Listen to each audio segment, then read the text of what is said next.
Assalamualaikum. Di video sebelumnya kami utarakan ya keresahan kok di Indonesia tokoh sentenarian yang tembus 100 tahun langka ya. Padahal di Jepang itu banyak. Nah, setelah kemarin kita bahas Ibu Rose Pandanwangi, ternyata ada tuh tokoh lain yang benar-benar sudah sentenarian, tapi bisa dibilang terlupakan gitu oleh Indonesia. Nah, ironisnya ya, yang terlupakan ini tuh tantenya presiden kita, Presiden Prabowo loh. Kurang terkenal gimana lagi tuh, namanya Sukartini Djoyohadikusumo, atau sering dipanggil Tante Tin gitu oleh para keponakan.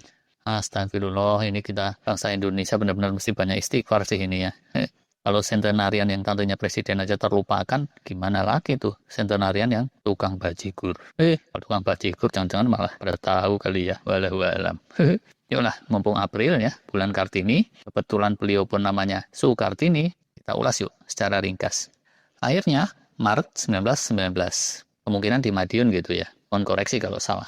Ini jarang loh ini, orang Indonesia zaman itu yang tanggal kelahirannya kecatat rapih. Tapi beliau ini kan keluarga Djoyohadikusumo ya. Yang lain jangan minder duluan. Terang aja tembus umur 100. Keluarga Djoyohadikusumo. No, jangan bilang gitu. Nanti kita ringkaskan ya. Resep-resep umur panjang beliau itu nggak ada yang ajaib loh. Sempat ya, sekitar 2021, diisukan meninggal tapi ternyata hoax. Pas perayaan kemerdekaan Agustus 2025, beliau masih hadir tuh di istana dalam usia 106 tahun. Bukan artinya sepanjang waktu ini beliau enak terus loh. Dunia ini kan isinya ujian dan cobaan. Gak habis-habis tuh yang beliau hadapi. Tapi ya beliau sikapi dengan semestinya. Ayahnya itu Raden Mas Margono Djoyohadikusumo, salah satu pendiri BNI. Dan Tante Tin ini anak ketiga dari 4 bersaudara.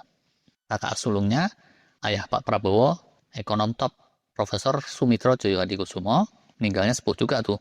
Tapi 2 saudara yang lain itu meninggal saat pertempuran tahun 1946.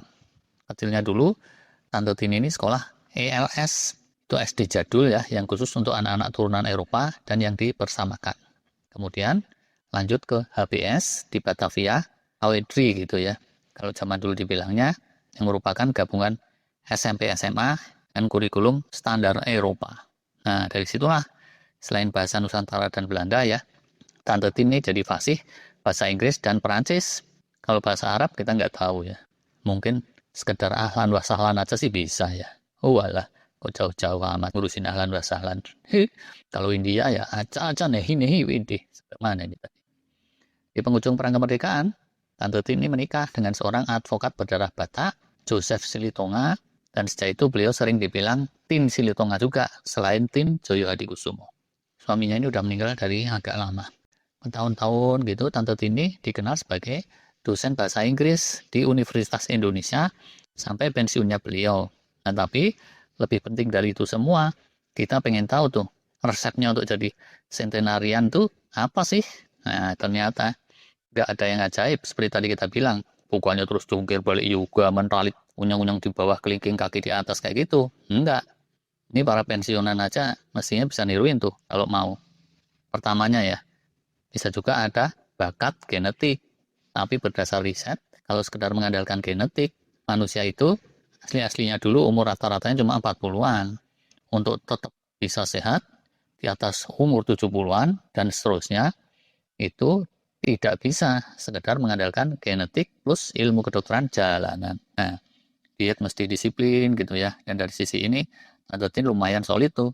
Seringnya makanan segar, bikinan sendiri, terus porsinya terukur kayak gitu ya. Nah, ini kalian yang sering kekenyangan cilok, cireng, odading, es duren, introspeksi lah ya.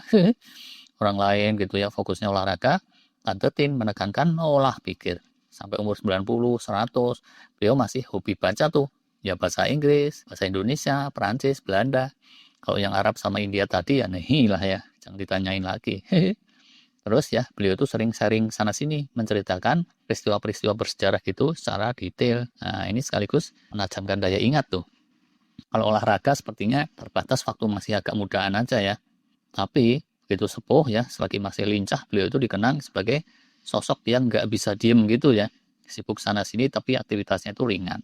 Nah, olah batin, spiritualitas, dan pengelolaan stres itu juga serius. Kemudian kehidupan sosial dan kehidupan keluarganya itu juga terjaga. Penuh masalah sih udah tentu ya, namanya 100 tahun kan ya. Tapi ya disikapi dengan positif. Nah, positivity ini penting nih. Kalau dilihat foto-foto sepuhnya beliau ya di internet, tuh hampir semuanya memancarkan positivity, semangat yang positif banget. Cocok nih dengan gambaran centenarian sejati ya, yang tipikal, yang sering disaring oleh pakar-pakar dunia. Udah aja, cuma segitu tuh resep-resep sehatnya. Cuman jangan dikira gampang tuh, gampang diomongin, susah dipraktekin. Orang tertentu tuh ya, sama kucing aja, bisa emosi berhari-hari kan. Aca nih, ini, wah, kucing malah diajak bahasa India. Gara-gara stres dan emosi melulu ya, tidur terus keganggu. Gara-gara tidur kurang sip, iya loh, nyambung lah kemana-mana. Umur masih muda, tapi kalah telak sama Tante Tin centenarian kita. Oke deh, yuk kita doakan ya, yang terbaik untuk Tante Tin dan kita semua. Semoga senantiasa dikaruniai keberkahan. Lebih kurangnya mohon maaf. Terima kasih. Wassalam.